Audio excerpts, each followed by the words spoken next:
if I can bring it back, I think this ultimately stemmed from a conversation we were having to kind of bring it back into context with dating. I think we should maybe stray away from sex work bad, sex work good. Let's try to center it back to how it relates to dating. Yeah. And I think generally speaking, most men do not want to date women who are sex workers. I feel like that's also just. I think they'll say that, but I think that depends on your partner, though. Like, it literally depends on your partner. Like, you have to have that connection with your partner and talk all the time, like, with that partner that you have. So, say if she's a sex worker, like, sorry, you are a sex worker, right? Yes. But if a man were to come up to you and you guys started getting to know each other a little bit more, and like maybe a year goes by and he said, hey, I don't want you to be a sex worker no more. I want you to, get a regular job maybe, and I could take care of you. Like, you'd probably be like, yeah, of course. It's just like I said, it depends on your partner. Exactly what I said. On who you are talking to. Look, men are allowed to have a preference, standard, or boundary. Yeah, no, I'm saying like a lot of men do, and vice versa. Yeah. Sure. But this pushback on men having this standard of not wanting to date women who are prostitutes, it's like, to me, do you guys think that there's a large majority of men that want to date women who are or were involved in prostitution? Most men do not want to have long-term romantic relationships, or probably even casual short-term relationships with women who are or were prostitutes. I don't think that's a controversial I'm with you. I don't think they want long-term relationships with sex workers, but even the short-term and hookup, I definitely think they'd be like, a lot of men would be way more open to that idea than you're willing to admit. Well, we also have, because sex work is such a broad thing, because that could be anything from tasteful lingerie photos to like escorting. Street, So prostitution, large majority of men would not want short-term or long-term romantic dating with prostitutes.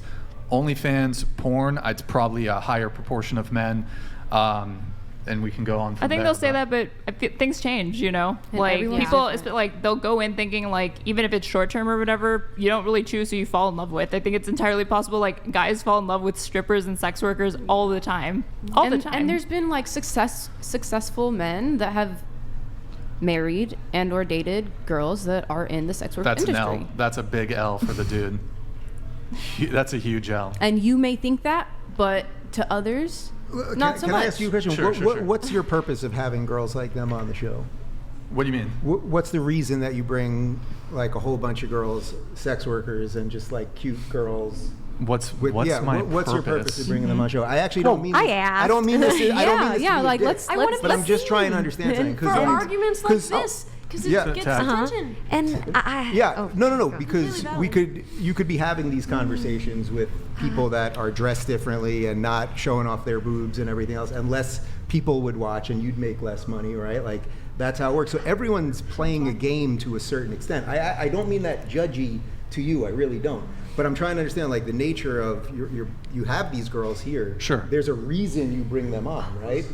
Like, well, I mean, I suppose there's a reason I bring on everybody onto the show, but I mean, they initially, I think you reached out to me for your first appearance. But I mean, I think you also reached out. More people will watch if you bring on girls dressed a certain way, right? Like that. Well, I didn't ask you. Tell them how to dress. No.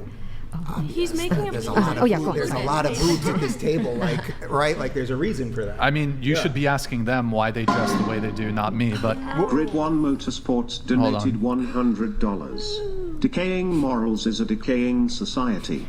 Calling people out on it as shameful and not being afraid to stand up and say that is disgusting and there is no way I will even be your friend is lacking but needed. But men are shamed for saying I do not want a 304.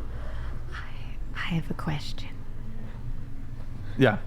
My question is, so I like to come on these podcasts because I think that perhaps maybe to somebody who is watching, so I've had experiences in sexual healing with recovering incels, and what? Keep going. They're really.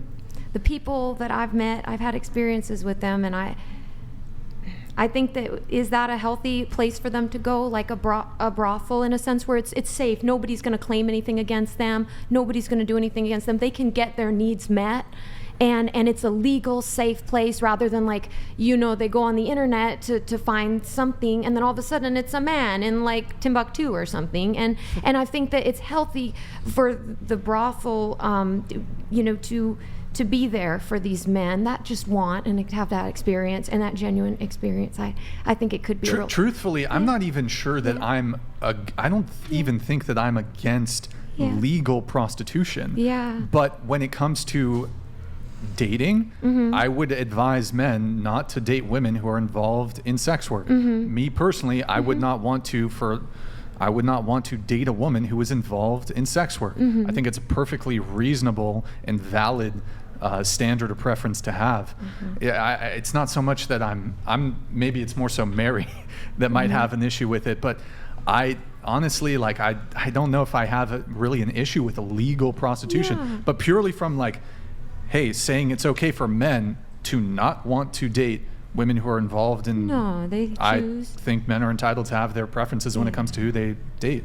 I went to ask Dave, so I saw a TTS that said like you're a conservative or you're a fascist or like what is like politically what is your thing? Like what is your political label? Fascist. I'm definitely Obviously. a fascist. Right-wing extremist. I mean, well, Right-wing everyone. extremist. Well, I've gone very hard on the woke, and I was one of the first people calling out woke stuff like a decade ago, before the phrase woke was around. And I've always considered myself liberal in the true sense of liberalism, which is about free speech and individual rights and limited government and that sort of thing, which now is more thought of as libertarian. But I mean, I'm gay, married.